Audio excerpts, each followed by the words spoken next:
Hello বন্ধুরা, তোমরা সবাই কেমন আছো?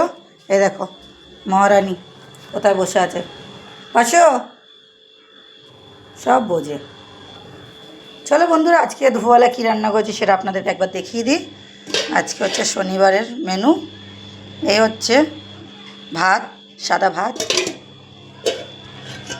আর এটা হচ্ছে কালকেরই ডাল রয়েছে বন্ধুরা, অনেকটা ডাল ছিল, ওই কারণে এখন জাস্ট গরম করলাম। কালকের মসুরের ডাল করেছিলাম সেটাই। আজকে এটার সাথে করেছি এই যে আলু ভাজা, আর আমার জন্য 2 পিস ইলিশ মাছের তেল আর ইলিশ মাছ ভাজা। এটা জাস্ট আমার জন্য, ছেলে খাবে না। আর এই যে এটা আজকে আমি ফার্স্ট টাইম করলাম বন্ধুরা, টমেটো দিয়ে আর আম দিয়ে, আর একটু গোটা গোটাই রেখেছি, আস্তে আস্তে রেখেছি। এটা জাস্ট এই মাত্র নামালাম। তো এই হচ্ছে আজকের মেনু, এই হচ্ছে আজকে দুপুরের খাবার। কেমন লাগলো প্লিজ বলো, কমেন্ট করো আর আমাকে ভালোবাসা দিও।